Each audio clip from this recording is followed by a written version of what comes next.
नमस्कार मंडळी, मी दिनेश नायक. मी आतापर्यंत आपल्यापुढे मोठ्या लोकांचे किस्से ठेवले, पण सांगण्याजोगे किस्से फक्त मोठ्या लोकांच्या बाबतीतच असतात का? तसं नाही आहे. इव्हन सामान्य लोकांच्या बाबतीत देखील लक्षात राहण्याजोग्या घटना घडतात. असाच एक किस्सा माझ्या बाबतीत घडला आणि तो मी आपल्यासमोर ठेवतो. मुंबईमध्ये सायन म्हणून एक ठिकाण आहे. आपल्यापैकी जे लोक मुंबईचे त्यांच्या लगेच लक्षात येईल. तिथं सायन सर्कल आहे. तिकडनं थोडं पुढे तुम्ही गेलात आणि उजवीकडे वळून थोडं पुढे गेलात की सायन बस स्टेशन आहे. तर असं झालं की सायन सर्कलजवळ माझं काही काम होतं. ते आटपल्यानंतर मी सायन बस स्टेशनला जाऊन बस पकडणार होतो आणि आणखी कुठेतरी जाणार होतो. तर मी सायन सर्कलपासून चालत जात असताना कुठून तरी आवाज आला, बाबूजी, प्रतीक्षा नगर जाने का रास्ता कौन सा है? तर मी इकडे तिकडे बघितलं. माझ्या उजवीकडे एक वयस्कर जोडपं उभं होतं. 60च्या आसपास असावं त्यांचं वय, आणि दोघांचे कपडे स्वच्छ पण साधे जीर्ण होते. माझ्या लक्षात आलं की सामान्य स्थितीतली माणसं आहेत. मी त्यांना म्हटलं, आपको प्रतीक्षा नगर जाना है ना, चलिए मेरे साथ, यहीं आगे थोडा बस स्टेशन है, तर तिथनं प्रतीक्षा नगरसाठी बस तुम्हाला मिळेल, चला. तर ते म्हणाले, नाही, तुम्ही आम्हाला रस्ता दाखवा, आम्ही चालत जाऊ. मला आश्चर्य वाटलं.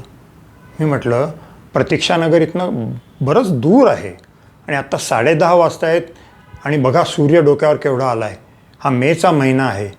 तुम्ही प्रतीक्षा नगरपर्यंत ह्या उन्हात या तापलेल्या डांबरी रस्त्यावरनं जाणार? नका करू तसं, ऐका माझं, चला माझ्याबरोबर. तर तो परत म्हणाला आणि अतिशय नम्रपणे, कसलाही अभिनिवेश न बाळगता तो माणूस म्हणाला की नहीं बाबूजी, आप हमें रास्ता बता दीजिए, हम जाएंगे. म्हटलं, का? मग त्याने अगदी नम्रपणे मला सांगितलं की बाबूजी, बस के किराए के लिए मेरे पास पैसे नहीं है, आप रास्ता दिखाइए, हम चल के जाएंगे. मला आश्चर्य वाटलं. मग मी त्यांना म्हटलं की तुम्ही कुठून आलात? तर ते म्हणाले, आम्ही बुलंदशहर UPमधून आलो. म्हटलं, केव्हा आलात? म्हटलं, आज सकाळी. म्हटलं, कुठल्या स्टेशनात उतरलात? तर आम्ही दादर स्टेशनात उतरलो. म्हणजे माझ्या लक्षात आलं, ही मंडळी दादर स्टेशनला उतरली, तिकडनं चालत सायनपर्यंत आली होती आणि तिकडनं पुढे प्रतीक्षानगरपर्यंत चालत जाणार होते, कारण त्यांच्याकडे पैसे नव्हते. म्हणजे सकाळी यांनी काही खाल्लं प्यालं नसणार.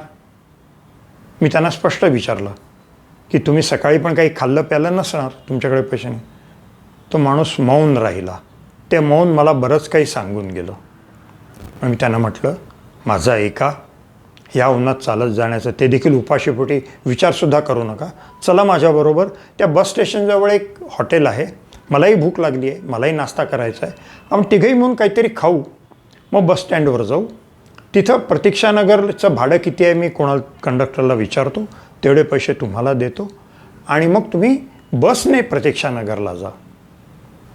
तो माणूस परत अतिशय नम्रपणे, मृदू आवाजात, कसलाही अभिनिवेश न बाळगता म्हणाला, नहीं बाबूजी, मुझे आपसे कुछ नहीं चाहिए, आप सिर्फ रास्ता बताइए.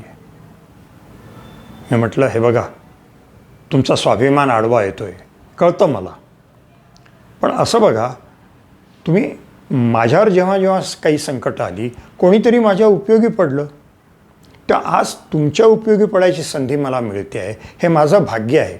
मी तुमच्यावर उपकार करतो असं समजू नका. त्या मी जे तुम्हाला सांगतोय त्या ऐका, अनुमान करू नका. परत एकदा त्या माणसाने हात जोडले आणि अतिशय नम्रपणे, आर्जवी शब्दात, कसलीही आढ्यता न दाखवता, कसलाही अभिनिवेश न बाळगता तो मला म्हणाला, नहीं बाबूजी, हमें आपसे कुछ नहीं चाहिए, आप सिर्फ रास्ता बताइए. माझा नाईलाज झाला. मग मी त्यांना कसं जायचं ते समजावलं आणि ती दोघं चालू पडली. ती दोघं दिसेनाशी होईपर्यंत मी तिथेच थिजल्यासारखा उभा राहिलो. आजही तो सायन जवळचा फुटपाथवरचा स्पॉट माझ्या नजरेसमोर आहे. ती दोघंही माझ्या नजरेसमोर आहेत. आजही तो माणूस जर समोर न आला तर त्याला मी ओळखेन. आणि त्यावेळेला मला लक्षात आलं, तो माणूस सामान्य दिसत होता, पण तो सामान्य नव्हता, खऱ्या अर्थाने असामान्य होता. आणि मी स्वतःला त्यावेळेला एक प्रश्न विचारला की जर तू आज ह्या परिस्थितीत असतास, त्या माणसाच्या परिस्थितीत, आणि कोणी तुला मदत ऑफर केली असती तर नकार देण्याचं धाडस तुला झालं असतं का? मंडळी, त्या प्रश्नाचं उत्तर मला त्या दिवशी देता आलं नाही आणि आजही त्या प्रश्नाचं उत्तर देण्याचं धाडस माझ्यात नाही आहे. आज आपण एवढ्या भ्रष्टाचाराच्या कथा ऐकतो, घोटाळे वगैरे यांच्याविषयी वाचतो. तशा परिस्थितीत, तशा ह्या जगामध्ये अजिबात लोभ नसलेला एक माणूस मला भेटला. एरवी जर मला कोणी सांगितलं असतं तर माझा विश्वास बसला नसता, पण मी त्या समक्ष त्या माणसाला भेटलो आणि मला मान्य करावंच लागतं, जगात अशी पण माणसं आहेत. मंडळी, तुम्हालाही अशीच निर्लोभी माणसं भेटली असली नाही का? भेटली असतीलच. कमेंट सेक्शनमध्ये जरूर कळवा. परत लवकरच मी तुमच्या भेटीला येईन दुसरा एक किस्सा घेऊन.